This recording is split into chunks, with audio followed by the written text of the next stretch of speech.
and welcome to Reading Aloud, where this week we're taking the temperature of teenage fiction.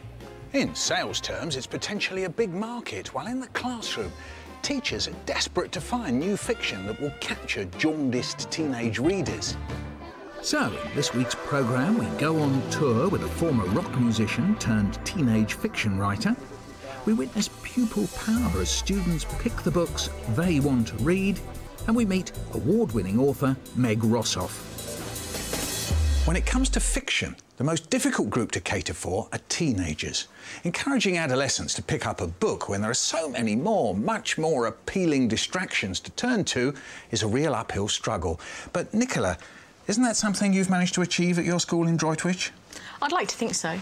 And how have you done it? We've tried to reinstate the enjoyment of reading, and one of the ways in which we do this is by matching books to individual readers. So we have moved away from the idea of a whole class all studying the same book. At Nicola's school, this reading scheme begins with students filling out a questionnaire based on a choice of 5 or 6 books. They then work independently as a small group, reading together, discussing together, having 1 or 2 sessions guided by the teacher. At the end of this, once they have researched the book, been down to the library, what they can do is then do presentations, and we also try to encourage them to keep a reading journal. So it's actually about the enjoyment of the process rather than analysing it as a text. And do they report back to the whole class? Yes, so that the whole class then has some experience of the 5 or 6 texts that were on offer. And any book in particular? One that's gone down particularly well is Jennifer Donnelly's A Gathering Light, especially with the girls. I think they can really understand the idea of someone who is fascinated by language, is interested in reading, loves education, yet finds herself also having to deal with the day-to-day monotony of her family as well. This debut novel is a powerful coming-of-age book based on a real murder at the turn of the century, the mysterious drowning of a woman in a lake. Standing on that porch, under the flawless sky, with bees buzzing lazily in the roses, I tell myself that nothing bad can happen at the Glenmore, not on such a day as this. My eyes are on Mr. Crab. He is coming up the path, carrying a young woman in his arms. Her head lolls against him like a broken flower. Water drips from her skirt. Oh, Matty, look at her. Oh, jeez, Matty, look. Shh, Ada. She got soaked, that's all. They got lost on the lake and the boat tipped and they swam to shore and she must have fainted. Oh, I'll fetch a hot water bottle and some tea and brandy, I say, looking at Cook and then at Mrs. Morrison and then a painting on the wall. Anywhere and everywhere but at the girl. Should I do that? Should I get the brandy? Hush, Matty. It's too late for that. It was very different to anything else I'd read, and a lot of books you don't usually find that you'll find out about the person and then it'll be linked to a murder. Because it was set in a different time, it made it more interesting because I could learn a bit about that time as well. I never read that kind of book, a murder mystery book, before, but since reading it, it's made me want to read more. I couldn't put it down, it was a really, really good book. I liked a lot of cliffhangers and all that was in there, so it was very good. That's the girls. How about some boys? One of the advantages to using this sort of scheme is that it means that the boys can actually have books that target them and their own interests. One book that's gone down particularly well has been Frankenstein. The way it was written was very refreshing. It was done from different perspectives. It started off with Walton and then moved on to Victor Frankenstein. And then we got to hear the perspective of the monster himself, which was obviously interesting, because we got to see how he interacted with society and his rejection. And then we got back to Victor Frankenstein and we learned all about the effect the monsters had on his life. How can I describe my emotions at this catastrophe? His limbs were in proportion, and I had selected his features as beautiful. Beautiful.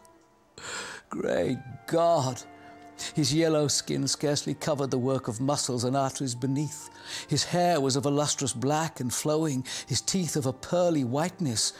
But these luxuriancies only formed a more horrid contrast with his watery eyes that seemed almost of the same colour as the dun white sockets in which they were set, his shrivelled complexion and straight black lips.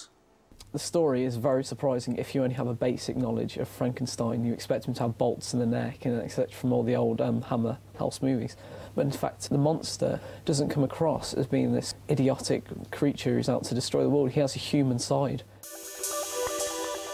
Someone who's managed to appeal to teenage boys and girls with his writing is Kevin Brooks. This former civil servant, crematorium worker and rock musician writes in a raw, stream of consciousness style that goes down well with his young readers. We join Kevin on a book signing tour in a school in Halesowen, near Birmingham. Kevin was promoting his latest book, Candy, a tale of adolescent love set in the murky world of child prostitution, drugs and rock and roll. When I was a little kid, I used to write terrible poems and equally terrible short stories, and I used to write diaries and just write down my thoughts and things like that. And I've no idea why I like doing it. I just always have done it. I think it helps me sort out the stuff in my head which I don't understand, maybe. It sort of makes me feel better. Also, I'm a lot better at writing than I am at talking, which you'll probably find out this afternoon. Kevin spent many years trying to make it in the rock business as a singer-songwriter, and his experience of touring with a band gave him plenty of material to draw on for his book. As I adjusted the mic and strummed a few chords on the guitar, I started feeling really weird. I'd never sung on stage before. I'd never been pushed to the front. I'd never had so many people looking at me. I didn't know what it was I was feeling. It was like a mixture of fear and some kind of wondrous discovery. A sense of, this is it, Joe, this is your time and your place, right here, right now. It's really nice to get out and sort of meet the people who are reading your books, because sometimes as a writer, you spend a lot of time on your own, sort of stuck in this sort of weird sort of writing zone where nothing else, the outside world, doesn't exist. And it's great to actually meet people who've read your books and to listen to what they've got to say. In teenage fiction, Meg Rosoff is hot. She's the winner of the Guardian Children's Fiction Prize for her novel, How I Live Now, and she's being heralded as the next big crossover writer. So how did this American, now living in London, come up with the ideas for her book? I wrote it in the run-up to the Iraq War, but it had been sort of percolating in my head long before that. When I first moved to London, the war in Kosovo and the former Yugoslavia was going on, and as an American I found it really terrifying in a way to realize that war was going on so close to home. I mean, I think there's a kind of classic thing where people distance themselves from war by saying, well, those people have a different religion, or they dress differently, and so when their children are blown to pieces, somehow it doesn't matter as much to them as it would to me. And so part of me wanted to kind of deal with a what if it happened here. My name is Elizabeth, but no one's ever called me that. My father took one look at me when I was born and must have thought I had the face of someone dignified and sad, like an old-fashioned queen or a dead person. But what I turned out like is plain, not much there to notice. Even my life so far has been plain, more Daisy than Elizabeth from the word go. But the summer I went to England to stay with my cousins, everything changed. Part of that was because of the war, which supposedly changed lots of things. But I can't remember much about life before the war anyway, so it doesn't count in my book, which this is. Mostly everything changed because of Edmund, and so here's what happened. The idea for the book is basically a girl from Manhattan who is in quite an unhappy family situation and is sent to England to live with cousins that she's never met. And she meets this big group of eccentric cousins who live out in the English countryside in a big rambling, falling down house, falls in love with one of them, and then World War III breaks out in England. And I think that just about gives you an idea of the plot. It's kind of a love story, really. Meg Rosoff at the Hay Festival. Andrea, How I Live Now. What did you make of it? I really enjoyed the book. Lots of different perspectives. It was sort of microcosm and macrocosm, her problems, the world's problems, all sort of interlinked, really. But I did feel towards the end of the book there were about 4 chapters missing. It sort of ran away with itself at the end, and she went back to New York, and what happened? I felt that was a big chunk that was missing. Grant? I thought it was a fantastic book, and the sort of voice of this 15-year-old sort of hyperactive and also anorexic and self-obsessed, really streetwise teenager, and she gets sort of parachuted into this rural idyll in Oxfordshire and to live with a sort of an English family who she's never really met, and it's a really gripping opening. Vicky? I started off with a dislike for it, and I was confused for the first initial few chapters. What was that dislike based on? It was the long sentences, the lack of punctuation, but the more I read of it, the more I got into kind of the first-person narrative, and you do sort of almost live her experiences with her, and that's what I enjoyed the most about it. I mean, I found myself thinking of other books. It took me back to, say, Lord of the Flies. I mean, in Lord of the Flies, I mean, they almost end up eating each other. I mean, there's barbarity there.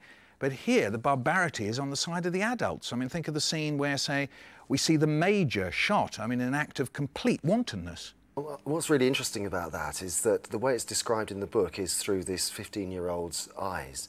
And it's all the more shocking, partly because there's been this sort of phony war that's gone on for the first third of the book, and they're in this sort of rural idyll in Oxfordshire, and it feels more like Lion, the Witch and the Wardrobe, you know, than a sort of a really sharp teenage novel.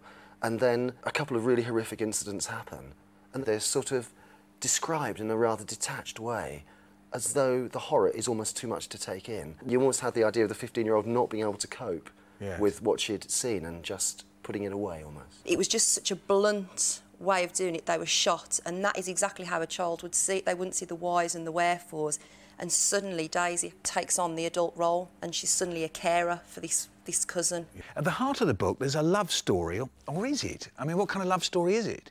I think it's being thrown together into a situation, and you're bound to be drawn to somebody because you're scared, you're on your own, you need somebody that I guess you feel is going to look after you. Let's put our educational hats on for a moment, Andrew. I mean, they are cousins. I suppose that's a kind of whiff of incest, if you like. Could you imagine yourself reading this with a group of, say, 15-year-olds? I would read How I Live Now with them. I mean, there are issues around a sort of a physical relationship between cousins, but it's really not made anything of in the book, other than one or two sentences, and you forget, really, that it's there. All the more dangerous, that you do forget that. Yes, and you know, you could discuss the rights and wrongs of that with with a group of students, and you'd be amazed, I think, at how moralistic 14 and 15-year-olds can be, you know, and they would probably be more damning of it than adults would be in the same situation. And it's a dangerous times book, isn't it, Grant? Because teenagers, are they thinking about 9/11?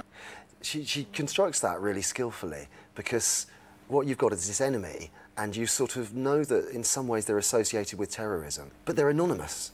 There are no ways of identifying who this enemy is, and that's really haunting in the book, because they've got all the power of organisation and they're an occupying army, but you never know what sort of nationality or politics, you never get any flavour really of who that force is. And could you take that into a classroom? Yeah, I think that's a really, really strong idea. People talk about crossover books. I suppose that means that you would read this book for you, not for your child. It's for you. Could you do that with this book? Yeah, I mean, I gave it to my daughter, who's nearly 14, and she's sort of about 30, 40 pages in, and I don't know if she's going to carry on with it. Gave it to my 20-year-old son, who just devoured it and loved it, and I loved it, and I would recommend it for, you know, the book group that I'm in. I think it's a powerful book, with some flaws, like the ending. Well, that's nearly all for now. You know, some of the critics have been a bit sniffy about Meg Rosoff's work. They say she's guilty of sloppy punctuation and mixed tenses. So here's my favourite critic-bashing quote. "Critics are like eunuchs in a harem. They know how it's done, they've seen it done every day, but they're unable to do it themselves. Bye."